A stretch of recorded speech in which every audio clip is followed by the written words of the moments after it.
Hello, and thank you for your interest in becoming a cat socializer at the Charlottesville-Albemarle SPCA. We'll be so glad to have you join our team.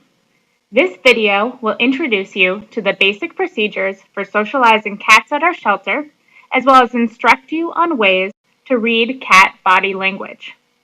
After you watch this video and pass the corresponding quiz, you will be able to sign up to shadow one of our experienced cat socializers.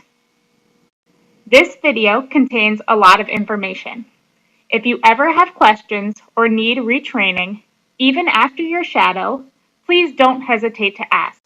We are always happy to retrain volunteers. We want you feeling happy, safe, and confident while you are volunteering with us. Cat socializers work together to get to know each cat's personality. They let cats out of their cages so that they can get some exercise, human attention, and playtime. And they talk to potential adopters to help them find the right cat to bring home. For our cats, these experiences are the best parts of their days. Most love getting attention, stimulation, and some tasty treats. For our volunteers, these experiences should also be fun and exciting. After all, it's playing with cute cats. You are required to wear long pants and closed-toe shoes every time you come in to socialize cats. It's actually on our insurance that that's what you'll be wearing while you volunteer. So as much as we want you to play with the cats, we will send you home if you come in wearing shorts and flip-flops.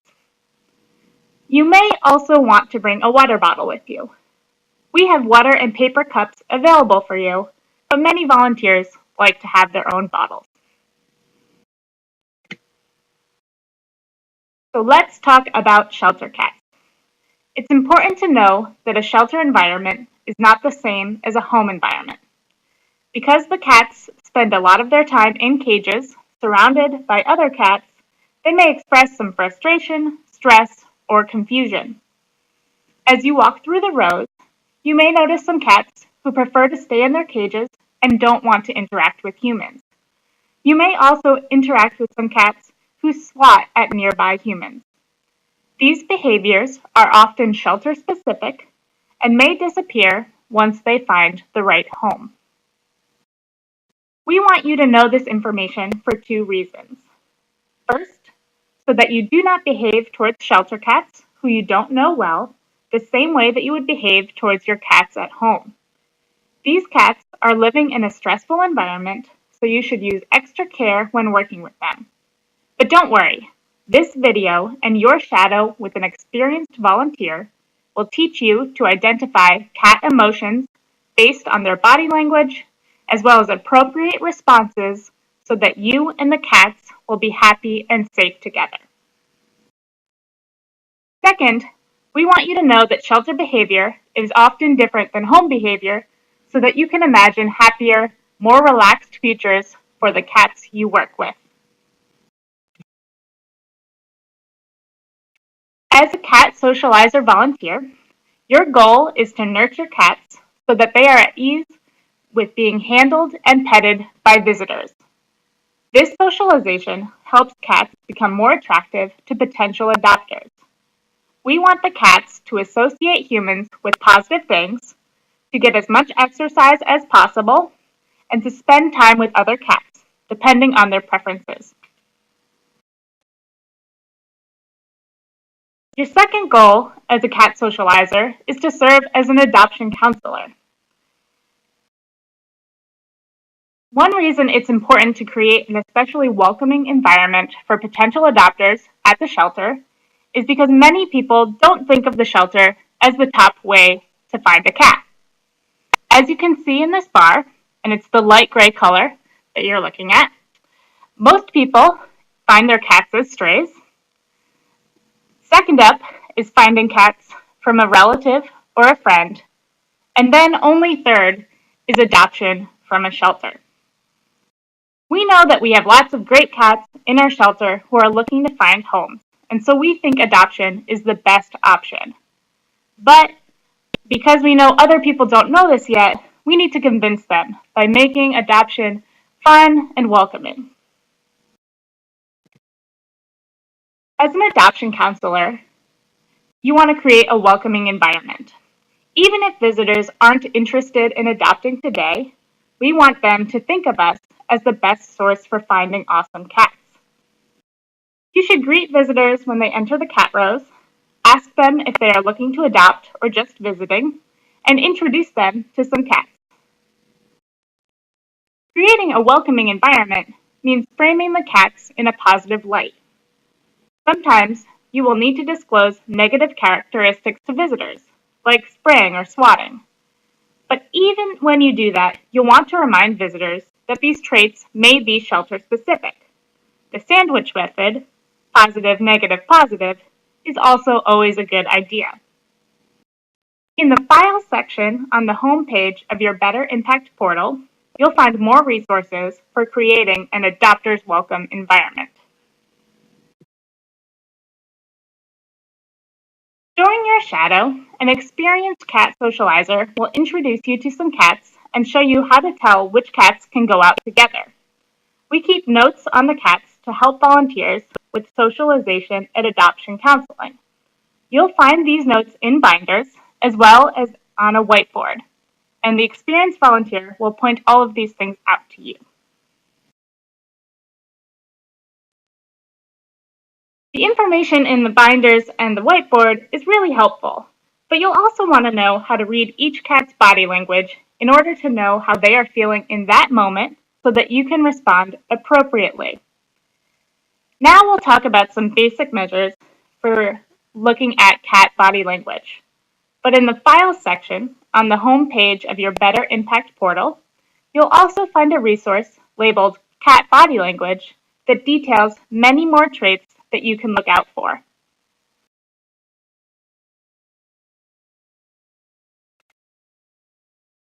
A happy, relaxed cat is likely to be interested in interacting with you. Signs of a happy cat include tail up, ears forward, and slow blinking or droopy lids. A stressed or irritated cat is less likely to be interested in working with you. Signs of a stressed or irritated cat include a tail turned down, a tail moving rapidly back and forth, or a Halloween cat tail. Ears turned back, sideways, or flat against the head, and an intense stare. You'll always want to take your time with the cats, especially if they are showing you any of these signs. You don't want to push cats to do anything that they don't want to do. Instead, you want to respect their signals to be sure that the cat stays happy and to prevent injuries. At the CASPCA, we use positive reinforcement methods to encourage and reward the cats for doing behaviors that we like. We choose these methods because shelters are already stressful enough places, so we want to add positive things to our cats' lives, not negative things. In practice, this means giving the cats small treats so that they learn to associate humans with positive things. Playing with the cats when they want to play. Petting the cats when they want to be pet. And respecting the cat's boundaries if they are signaling that they don't want to interact. We do not punish the cats.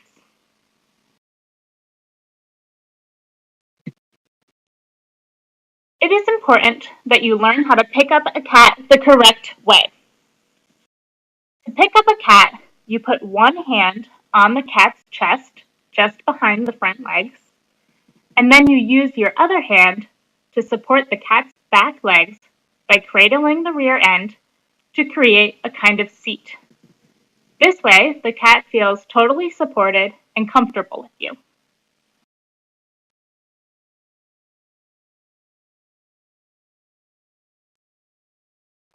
You should not pick up a cat by the front paws, by the scruff of the neck, or by the middle of their body.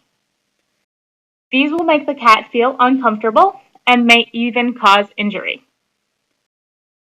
Occasionally, our veterinary clinic staff will scruff a cat when necessary, but volunteers should never do this.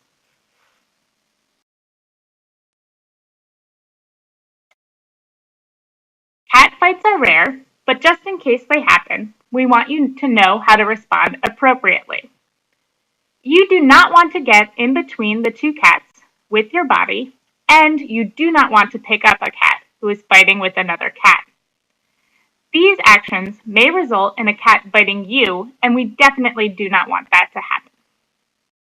Instead, you will move a cat bed in between the two cats to separate them.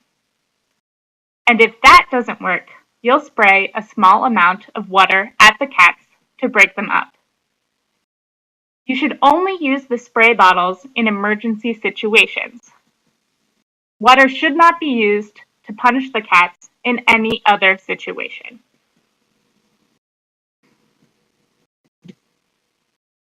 If you notice that a cat is sick or injured, you can notify a vet using clipboards outside of our veterinary clinic. During your shadow with an experienced volunteer, you will see where those clipboards are and you will learn how to fill them out. If it is an emergency situation, you should notify a front desk staff member immediately, and then they will let the clinic staff know about the problem. If you are injured while volunteering with us, you should notify a front desk staff member immediately. They will help you figure out what kind of medical attention that you need, and they will make sure that the cat you are working with is safe and cared for as well. Remember, because we are a no-kill shelter, just because a cat injures you does not mean that cat will be euthanized. It means that the cat will get the medical and behavioral attention that they need.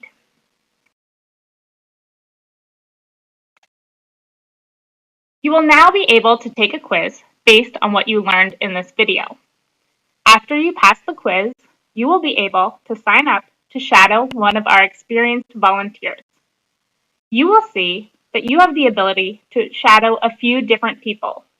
You can sign up to work with any of them. You should just pick a time that works best for your schedule. Thank you for your interest in becoming a cat socializer. Our cats and our volunteers and staff will be so glad to have you join us.